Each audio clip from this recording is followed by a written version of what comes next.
I am Hajja Amna. I am 50 years old now. I only have one son and an older daughter who is married and traveling abroad with her husband. After his father passed away, my son was still in his final year of university. My husband left me nothing but the house we live in. It's an old 80-meter house, a ground floor, and an apartment out. That is all I have. After his father died, my son told me, "Mom, we want to sell this house and move to a better, more upscale place." I said to him, "My son, where will we go and leave our home behind? Do we even know anyone else?" I married my husband when I was 25. He died 15 years into our marriage. He left me at 35 while I was still in the prime of my youth. I was widowed with my children. He had left a small sum of money. Thank God I was able to provide for my daughter and get her married. And I spent my husband's pension on my son's education and needs. Anyway, when my son finished his education, he started acting arrogant, saying the area wasn't good, it was a popular neighborhood, and he hated the neighbors and wanted a decent place for us to live. He said, "Let's sell this house and go somewhere else. We will face a huge price difference. We should live within our means. Let's keep living among the people we know." He said, "No, I want to sell it.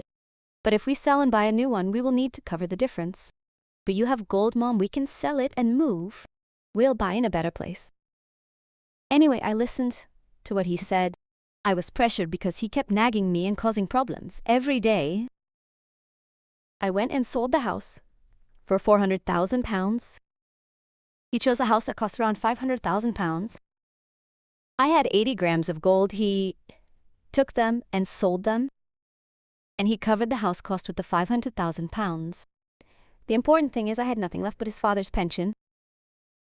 The simple pension, which is only £3,000, doesn't do anything. Anyway, from there we moved to the house. We bought. When we went to buy the house, he said, "Mom, register it in my name and my sister's name." I said, "My son, I am still alive. Why would I put it in your name? Your father, may God have mercy on him, registered the house in my name before he died, to ensure I wouldn't be humiliated after him.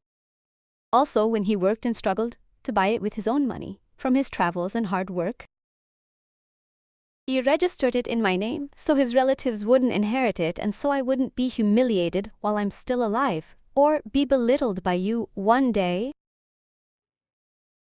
Should I sell my house now, after all this time, to buy it in your name and your sister's, only for you to throw me into a nursing home or mistreat me? Are you not confident in us to this extent? We will treat you like a queen." Wah! He kept pressing me until I gave in. "I will travel, and I will expand this house.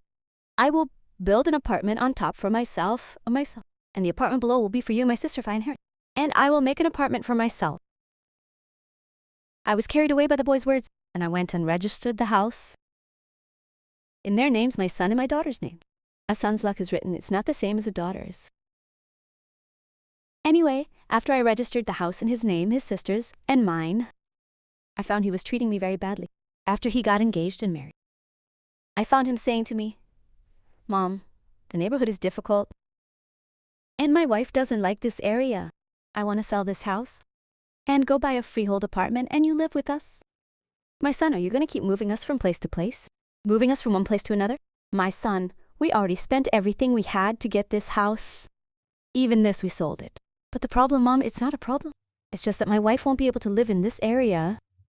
We could sell the house, give my sister her share, and get an apartment in my name, and you will keep living with me, and I'll take such good care of you. My son, will you have me live in an apartment where your wife treats me poorly? I'm here in my own house, respected and honored. You want me to leave the shops and I sit in an apartment? I'd build you an apartment so you can sit there at your leisure and divide it like a proper house. But no, I want an apartment in a special prime location." Anyway, to make him comfortable, I went and put the house up for sale. We sold the house, and then I found him saying the house is worth so and so. You will give my sister her legal inheritance in the house, and the rest of my legal inheritance I will take it. I'll buy a freehold apartment, Mom, and register it in my name. And you are living with me anyway. I mean, I wouldn't leave you to live alone. Anyway, I trusted him, felt reassured, and I said, "Fine, no problem." He bought the apartment in his name and his sister's, and I went on with life like that. And of course, there was no more pension for my husband, just the £3,000 that don't do anything. The medicine alone for diabetes, blood pressure, and heart costs over £1,800, Ains. Anyway, I stayed with him and he got married in the apartment. His wife started treating me badly. He would constantly say you two are causing problems with each other every day. His wife would incite him against me, saying she'd tell him, your mother is making my life miserable every minute. Your mother keeps making demands of me. Your mother is acting like a mother-in-law. I didn't go to my house every day. Instead of telling his wife to be patient, even a little, to be patient like your mother. He tells me, Mom, I didn't get married so that other people's daughters didn't come here to be humiliated and insulted. What do you want? Are you trying to ruin things for me? He started following and listening to his wife's words. Every day he would make my life miserable. He wouldn't stop causing problems with me, and I wouldn't talk back to him. And whenever I would sit by myself and go to sleep like that, my tears would fall and I'd say, even if I spoke up, he might kick me out and throw me into the street. Of course, I'm an old woman, not young. Besides, back then, my parents are dead. I've taken my inheritance. I have nothing left from my siblings, and I'm the one who signed everything over to my children. No one will tolerate me, so I started keeping things to myself and enduring it until one day he said to me, Mom, you don't fit in. Live in the apartment with us. I will rent you an apartment near here. I'll pay the rent, and I'll come visit you every once in a while and check on you. I told him, you see, my son. He went and got me an apartment, a room, a hall, a kitchen, and a bathroom. He paid for the first month, the second, and the third. Then he stopped paying the rent entirely. His father's pension is gone. He doesn't care about anything. The rent is $2,000 and I only get $3,000. My medicine costs £1,750, so where am I supposed to get the rest? Things are getting really tough for me now. Now, I thought about working to support myself. I'm old, not young, I'm 50. Who would hire me at this age? I went to a man who owns a big hypermarket side. I told him I'm looking for a job. He said, what work would you do, man? People like you should just sit back and be served. He was an older man, around 55 years old. I told him I really need a job. I'll even clean the hypermarket for you every day. Is it that bad for me? Me? He said to me, why are you doing it? What made you end up like this? You look like a decent woman. You have dignity. And you carry yourself well. So I told him the whole story. He said, well, ma'am, you've really touched me. Let me tell you my story. I'm a widower. My wife passed away 10 years ago. I have 2 sons who are married and living in Kuwait. They don't like living in this country and they don't want to run the hypermarket project. I'm living alone within these 4 walls. This hypermarket, everything below is mine. These 4 floors are my building and I have another old building that's fully rented out. Thank God my finances are great, but all I need in my life is a woman to serve me, fear God, and keep me company. How about we get married legitimately? I said, get married at this age. I haven't gotten married since I was 35. Get married while I'm 50. Get me. Am I crazy? I told him no, not to that extent. I won't humiliate myself by getting married at this age. My own children have abandoned me. Man, they've already abandoned you. One took your inheritance, destroyed you, sold the house, put the apartment in his name, and threw you into the street. And your daughter is married and lives abroad. She doesn't even ask about you. What's stopping you from getting married, finding a man to lean on who will support you and take responsibility for you? Mother, are you going to hire me or not? I'm not looking for marriage. Anyway, from here, he kept insisting on me. Then he said, give me your phone number and take mine. And if you're convinced, call me back. I spent a week looking for work and found nothing. In the end, I thought, be brave, girl. You're lost anyway. At least you'll be under the protection of a man, leaning on him after God, better than anyone else. And better than begging in the streets and asking people for help. I swear I wouldn't even cover my medicine in my struggle. I went to the hypermarket and told him I have high blood pressure, heart problems, and diabetes. I'm on medication for chronic illness. He said, look, the whole world is under your feet. I will do whatever you want. But the most important thing is that you agree to live with me and I will honor you. I swear to God, I truly feel for you. I really want to take care of you and lift you up. Honestly, I feel comfortable with you. I told him, all right, may God bless this. We went and signed the marriage contract. We went to a marriage official with 2 witnesses who worked for him. I married him, and of course, news of my son and daughter was cut off. They stopped asking about me. I lived with my husband in his house for 6 months. Nobody was asking about me anyway. When my son finally thought about his mother, whom he hadn't seen for 6 months, he went to ask about my old place. They told him that she left the place and moved out. She wasn't paying the rent, but suddenly she came, paid the 2 months overdue, cleared the apartment, and left. Anyway, he kept asking about me until he found out I had gotten married. He said, you get married? At this age? You've shamed and disgraced us in town. You must leave him. You need to divorce him. How can you at your age get married to someone other than our father? You're crazy. You must divorce him. What will I say to my in-laws? That my 50-year-old mother is acting like a teenager and got married? Hattie, aren't you ashamed? Divorce him and move back and I will pay your rent. I told him I swear to God, even if the whole world stood against me leaving my husband, I would never leave him. Said that I'm not your son and I don't know you. I told him you're not my son and I don't want to know you either. Neither your sister. 6 months you've abandoned your mother. You don't know if she's dead or alive, eating or hungry, drinking or sleeping without food.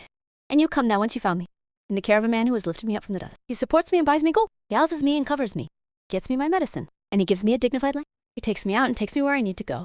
I finally felt like a human being. I felt like I finally found someone who cares for me and checks on me and treasures me. And you come now to return me to humiliation again? I don't need you. In the end, you have no say over your mother. Anyway, he told me if you follow your head and continue this marriage, I'm not your son. I don't know you, and consider your son dead. I told him, do as you please. Anyway, he turned his sister against me. He stirred up his sister, and she called me saying, how could you woman get married and shame us? What will I tell my husband's family? That I left you? I told her, shut your mouth. I'm not leaving. No one has any claim over me. What are you? You didn't think to check on your mother. Are you coming to hold me accountable for the past? Did you want your mother to beg in the streets or hold out her hand to people? I married in a lawful way, and my son ignored me for 6 months. He didn't check on me, pay for medicine, house me, or feed me. He never even saw if I was dead or alive. Now that I have a man, a home, and a life, you come to cut me off from my husband? I found her telling me to divorce him. Consider me. Consider that I have died from your life. I told her, fine. You and your brother consider it. I have considered you as dead. That I have died from your lives, not you. Those who have passed away, may God keep you for your children and for your lives. Consider that I am the one who died. Anyway, I cut them off, of course. They kept trying to reconnect with me for 2 years. My husband, because he was afraid for me and knew I had no one but God, wrote an apartment in my name. And he put some capital for me in the bank. Anyway, 5 years into our marriage, my husband had a heart attack and passed away. He passed away from a heart attack as God willed. Anyway, I inherited the apartment, and I also inherited my husband's savings. When they knew I was well off, they started circling back, wanting to take what I had, and I told them, none of you should come here. And just as you considered me dead 5 years ago, you are, to me, dead for the rest of my life, and I kicked them out, and I started living for myself. I lived off my husband's wealth. And of course, all my husband's children are traveling abroad in Kuwait. I lived on my husband's inheritance. I started looking after the hypermarket myself, standing on my feet, working and managing it, and thank God I am living a decent life. But my children, I have forbidden them from my life. They don't enter, I don't talk to them, and I don't go to them. And they, of course, try to circle back to me to take what I have left. But I am cautious of them, because they cannot be trusted. He who betrays you, do not trust him or give him your confidence again. The matter with me is over because they represented betrayal. They betrayed me when I let them have their father's wealth and I owned myself. Now, if I let them have my husband's wealth, they will throw me into the street or maybe even to a nursing home. That's why I've been cut off from my children for a whole year now. Am I in the right, or am I a bad person, heartless, or undutiful to my children? I want your advice for the sake of God, knowing that I have told you all my problems with them. Is it okay that I haven't wanted to speak to them for a year? Honestly, I don't miss them. I don't want to talk to them. As long as I am far from them, my mental state is at peace. I don't fear what they might do to me and my need to get married. Perhaps my need to get married. God also provided a good man, very generous, a man of integrity. He fears God, and it's enough that as long as he was in my life, he protected me from everything. He didn't deprive me of anything. And when he died, and even before he died, he secured a decent life for me and wrote things in my name so I wouldn't need anyone. So honestly, I have sold them off as they sold me off. I have hardened my heart toward them. I don't want to go back to them, nor them to me, because I know they only want me for their benefit, and once they get it, they will turn on me. I was burned by them once, so I have no intention of being burned by them again. Am I in the right, or am I committing a sin against God? I want your advice for the sake of God.